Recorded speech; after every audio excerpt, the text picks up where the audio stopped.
नमस्कार, the red mic की इस प्रस्तुति में आपका स्वागत है।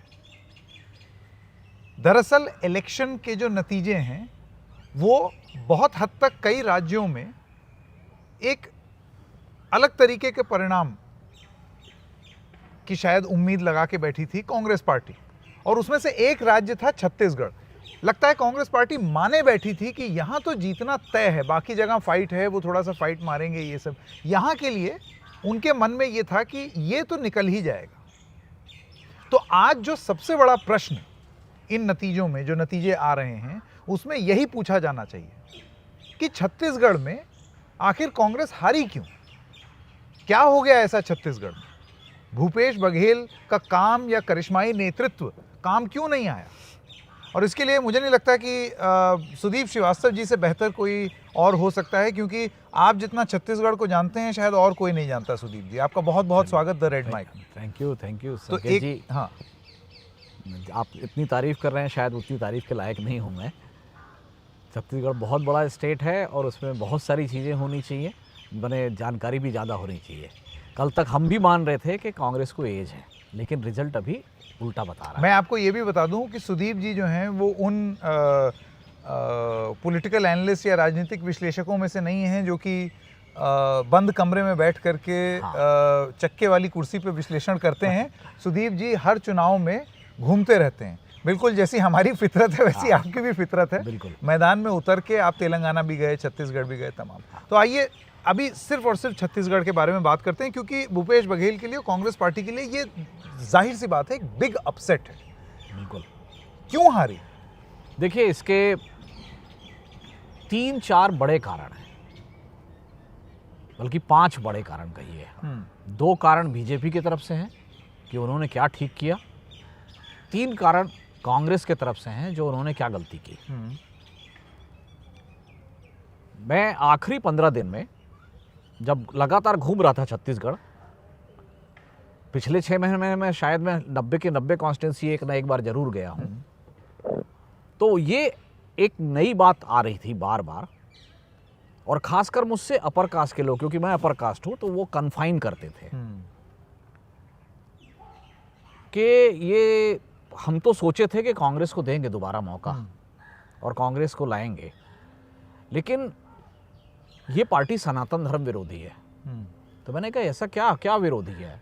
मैं कहा भूपेश बघेल तो राम वन गमन पथ बना रहे हैं और उनके ऊपर तो सॉफ्ट हिंदुत्व का वो है कि वो उसको कर रहे हैं। बोले नहीं, बोले आप देख रहे हैं वो स्टालिन ने जो, कोई स्टालिन बोलता था, कोई बोलता था डीएमके, कोई बोलता था दक्षिण के नेता बोल रहे हैं। बोले जो तरीके से सनातन धर्म को गाली दे रहे हैं, हमको ऐसा पार्टी नहीं चाहिए। और कल रात को ही मैंने ट्वीट किया है, बल्कि दिन में, कि इस कंट्रोवर्सी के कारण 2% के लगभग कांग्रेस को हर हिंदी स्टेट में लॉस होगा और बीजेपी को गेन होगा। तो ये तो स्टेटमेंट दिया स्टालिन ने, हाँ, और नुकसान हो गया कांग्रेस को। देखिए उसका कारण है कि इनसे रिबटल की उम्मीद थी, स्ट्रांग रिबटल की। वो तो दिया था इन्होंने, नहीं आया, स्ट्रांग रिबटल नहीं आया, बल्कि प्रियंक खड़गे ने इसको सेकंड किया। और प्रियंक खड़गे एक आम एमएलए नहीं है, प्रियंक खड़गे मल्लिकार्जुन खड़गे के सुपुत्र हैं, जो कि कांग्रेस अध्यक्ष हैं। हाँ। लेकिन ये हुआ, प्रियंक खड़गे ने बोला कर्नाटक में, बयान आया तमिलनाडु में, उसका असर छत्तीसगढ़ में क्यों हो रहा है? देखिए मैं यही कह रहा हूं कि यानी बीजेपी ने भुना दिया। बीजेपी ने इस बात को लगातार, प्राइम मिनिस्टर बोलते थे, मोदी बोलते थे कि ये सनातन धर्म विरोधी है, हर रैली में बोला है। तो मुझे नहीं लगता था कि इतना भयंकर असर होगा, लेकिन आज रिजल्ट देख के ये लग रहा है कि ये जो 2% मैं सोचता था, ये 4 से 5% क्रॉस कर रहा है। इसका रीज़न मैं इसलिए बताऊंगा कि अगर आप ये कहेंगे कि मध्य प्रदेश में लाडली बहना के कारण जीत रहे हैं, छत्तीसगढ़ में महतारी वंदन के कारण जीत रहे हैं, तो यही महिलाओं के लिए दिल खोल कर देने वाली चीज़ गहलोत के लिए काम क्यों नहीं कर रही है? वहाँ फिर गहलोत के लिए काम करना चाहिए। आप देख लीजिए, बड़े बड़े जैसे एक्सिस का ही पोल देखिए, उन्होंने महिलाओं को वेटेज देकर गहलोत को आगे बताया और इधर शिवराज को आगे बताया, और यहाँ बीजेपी को कंटेस्ट में बताया। लेकिन वो 2 जगह काम करता है, तीसरी जगह क्यों नहीं करता? इसलिए कि महिला से ऊपर जो ये आइडेंटिटी है या तो रिलीजन से है या कास्ट से है। ये इस देश की रियलिटी है, अभी भी हम उसी में जी रहे हैं। लोग दलित युवा हैं, दलित महिला है, या हिंदू युवा है, हिंदू महिला है। तो एक तो बड़ा कारण ये है जो अंदर ही अंदर प्ले कर रहा था, जिसको किसी ने एंटिसिपेट नहीं किया। सनातन एक, ठीक, ये एक हो गया, एक कारण। सेकंड, दूसरा दूसरा कारण बीजेपी ने, मैं पहले बीजेपी के बता रहा हूँ जी, है ना। दूसरा कारण जो है कांग्रेस की जो गलती हुई कि उसने 75 पार बोला। मैं कंटिन्यूअस बोल रहा हूँ इस बात को कि 75 पार बोलना आत्मघाती है। इससे आपका वर्कर रिलैक्स हो जाता है, इससे आपका सपोर्टर भी रिलैक्स होता है, और वो इलेक्शन फिर लोकल बनता जाता है। अनलाइकली मोदी क्या कहते हैं कि कमल को देखिए, कमल चेहरा है, कैंडिडेट को मत देखिए, सरकार बनाने के लिए वोट दीजिए। और आप कह रहे हो 75 पार है। पिछली बार ये गलती अमित शाह ने की थी छत्तीसगढ़ में, और 65 पार इतना बोला कि बीजेपी 15 पे आई। आपका वर्कर रिलैक्स हो जाएगा, आपका सपोर्टर रिलैक्स हो जाएगा, आपका वोटर रिलैक्स हो जाएगा, और फिर बोलेगा कि वो तो ठीक है, छत्तीसगढ़ी में जैसे कही थे, ये आदमी बने नहीं, एला निपटा, ये विधायक ले निपटाना है, एक प्रत्याशी नहीं है, क्योंकि सरकार तो हमारी बन ही रही है। हाँ। एक जैसे राइवल होते हैं, वो क्या सोचते हैं, एक कैंडिडेट है, 3 दावेदार और हैं, तो उनको ये एश्योर किया गया है कि आपको निगम मंडल के पोस्ट दिए जाएंगे। तो निगम मंडल पोस्ट देने वाली सरकार तो आ ही रही है, अपने राइवल को निपटा दो, 10 साल कौन इंतजार करेगा। क्योंकि अगर आप एमएलए को जिता देते हो तो 5 वो गए, अगला टिकट उसको मिलेगा, 5 और गए, आप राजनीति में 10 साल पीछे हो जाते हो। सही बात है। तो आदमी ये कैलकुलेट करता है कि इसको निपटाऊंगा तो 5 अगले बार मेरा मौका आएगा, और निगम मंडल देने वाली सरकार तो आ ही रही है। वही सी आपका वोटर है। ये बहुत बड़ा खतरा था, और ये प्ले किया है बहुत जगहों पर। 75 का नारा देने की वजह से काडर में कंप्लेसेंसी और सनातन, ये नहीं, दो काडर के अलावा आपका जो सपोर्ट बेस है उसमें भी वो भी लोकल इक्वेशन पे जाने लगता है कि भूपेश तो सही है, भूपेश ककला लाना है, इसको निपटा। हाँ, समझ गया। कका तो आवत है, कका आई, सरकार बनी, एला निपटा। तो जो छत्तीसगढ़ का इलेक्शन अगर आप देखो 2003, 2008, 2013, 0.75 से 1.75% का गैप रहा। पिछला एक एबरेशन था जब 10% का गैप आया। आज फिर वो स्थिति आ रही है कि 2-3% का गैप आने वाला है, और वो उसमें बीजेपी आगे रहेगी। ठीक है। तो ये दूसरा चीज, जो 2 बड़े कारण हो गए। तीसरा कारण है जो इनके जो एमएलएस हैं, छत्तीसगढ़ में एक प्रॉब्लम है। 2013 झीरम घाटी के कांड में, जिसमें के 27 लोग मारे गए, कांग्रेस की लीडरशिप वाइप आउट हो गई, और उसका पूरा गुस्सा लोगों को बीजेपी गवर्नमेंट में था। फिर भी बीजेपी पावर में आई। क्यों आई मालूम आपको? कांग्रेस ने अपने 36 के 36 एमएलए को टिकट दिया। सिटिंग इज गेटिंग, उसमें से 23 हारे। अगर आधे भी जीत जाते, 18 भी जीत जाते, तो कांग्रेस 46 होती और वो 44 होते। तो ये जो वहां पर जो लोकल लेवल की एंटी इनकम्बेंसी होती है, वो बहुत भयंकर होती है। तो ये तीसरा कारण है। तो एक बार रिकैप कर दें। पहला कारण सनातन, दूसरा कारण काडर एंड वोटर कंप्लेसेंसी, और तीसरा ये जो लोकल लेवल की आपका एमएलए आपका जो है, लोकल लेवल पॉलिटिक्स। हाँ, local level anti incumbency MLA की, लोकल लेवल एंटी इनकम्बेंसी। आज आप देखो 7-8 मंत्री ट्रेल कर रहे हैं। तो 7-8 मंत्री ट्रेल करने का, 13 तो मंत्री होते हैं वहाँ, 13 से ज्यादा मंत्री बन नहीं सकते। उसका मतलब क्या है? आपकी आधी से ज्यादा सरकार जो है वो ट्रेल कर रही है, और हवा कुछ और ही बनाई हुई, कुछ और। इवन भूपेश बघेल आगे पीछे हो रहे हैं। उनको स्वीप करना चाहिए इलेक्शन, वो आगे पीछे हो रहे हैं। ठीक है। एंटी इनकम्बेंसी, कंप्लेसेंसी और सनातन, ये तीन कारण। नंबर 4, बीजेपी के तरफ से 2 चीजें। बीजेपी को एक ब्लेसिंग इन डिस्गाइज है, जो कर्नाटक ये हारे, जहां इन्होंने पूरे पुराने लीडर को साइडलाइन किया था, और उसका परिणाम इन्होंने भोगा। ये छत्तीसगढ़ में भी लगभग सितंबर तक उसी पॉलिसी पे चल रहे थे कि पुरानों सबको हटा देना है। आखिरी समय में ये सारे जो ओपिनियन पोल वगैरह आने लगे तो उनको लगा डर, और इन्होंने रमन सिंह ही नहीं, उनकी पूरी पुरानी कैबिनेट, डिस्क्रेडिटेड कैबिनेट, जो जिसमें से 11 लोग हारे थे, वो सबको उतारा है और बड़ी संख्या में पुराने लोगों को टिकट दिए, है ना।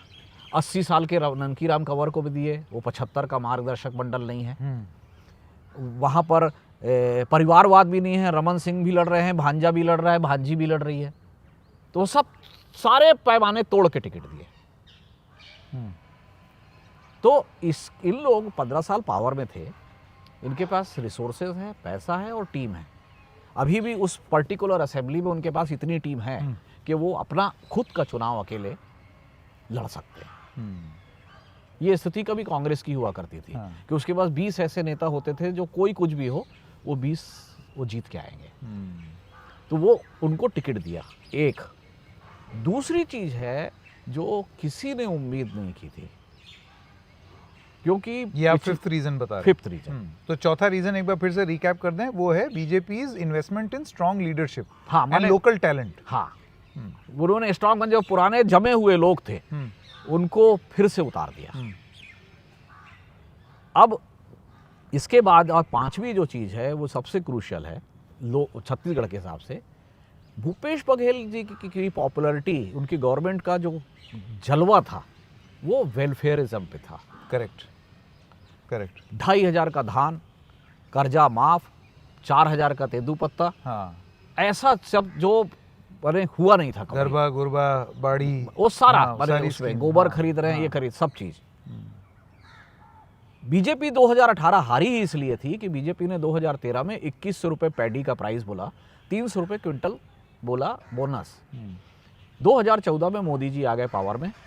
मोदी गवर्नमेंट ने 2015 में एक पॉलिसी फ्रेम की कि ओवर एंड अबव एमएसपी 1 रुपया भी बोनस नहीं दिया जाएगा, और अगर देंगे तो स्टेट अपने कॉफर से जो कर सकता करे, उसका ना हम राइस परचेस करेंगे जो एफसीआई लेती है, ना हम पीडीएस में उसको यूज करेंगे, और सीधा सीधा आर्म ट्विस्टिंग शुरू की कि ओवर एंड अबव एमएसपी 1 रुपया नहीं देना है। बीजेपी की सरकार, रमन सिंह की सरकार भी 2-3 बार प्राइम मिनिस्टर को रिक्वेस्ट की कि हमको देने दीजिए 300 रुपये बोनस, 2100 नहीं भी दे रहे हैं एमएसपी, तब भी यहाँ से परमिशन नहीं मिली और इन्होंने नहीं दिया। वहाँ पर उस बात के लिए आंदोलन हुए किसानों के।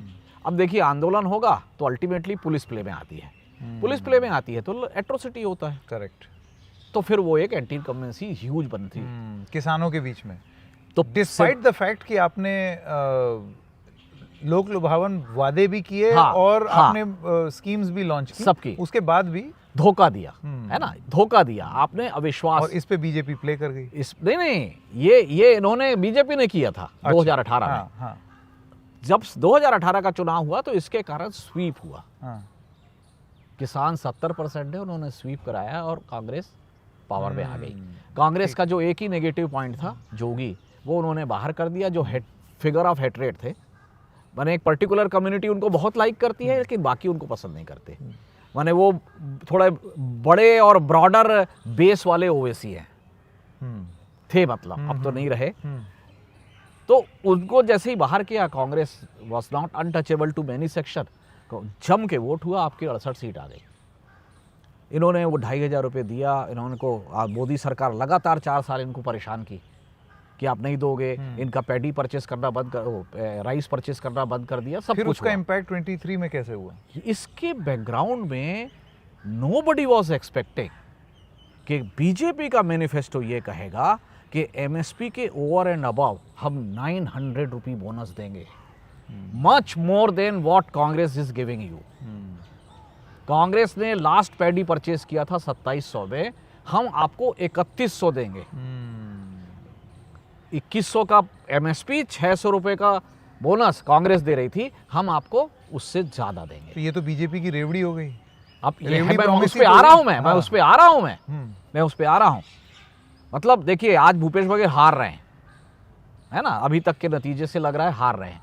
इस बात का आपको उनको क्रेडिट देना पड़ेगा कि किसान को बिना खुश रखे आप सरकार नहीं बना सकते। इस बात के लिए अगर मोदी को किसी ने मजबूर किया है तो वो भूपेश बघेल ने किया है। और कांग्रेस सरकार ने किया है कि वो आज 3100 रुपए उनको अल्टीमेटली करना ही पड़ा। किया। लेकिन ये तो और दबाव उसमें पड़ेगा। क्या किया? नहीं सुनिए ना, हाँ। ये तो फिर दबाव पड़ेगा कि आप और जगह भी करिए। मैं वही बता रहा हूं मैं। सिमिलरली पैडी ग्रोइंग एरिया है ईस्ट मध्य प्रदेश, इनके मध्य प्रदेश के मैनिफेस्टो में भी सब 3100 है। मतलब दिमाग लगाया है इन लोगों ने। इन्होंने इनके मध्य प्रदेश के मैनिफेस्टो में इस पॉलिसी को डंप कर दिया कि ओवर एंड अबव एमएसपी नहीं देना है और गेहूं पर 600 रुपए का बोनस है। 2125 एमएसपी, 2700 में हम लेंगे। तो जो मध्य प्रदेश में हो रहा है वो भी इससे कहीं ना कहीं गाइडेड है। तो ये जो आपका, मैंने सोची आप 9 साल मोदी जी का एक स्टैंड था कि एमएसपी के ऊपर पैसा नहीं दे रहा है। हाँ, वो 1 सेकंड में आपने बदल दिया। जैसे फार्मूला पे बदला था ना, हाँ, ये वैसा यू टर्न है। Very nice. ये वैसा यू टर्न है। और जैसे ये मध्य प्रदेश में आया, मेरी मुलाकात हुई थी कांग्रेस के कुछ नेताओं से।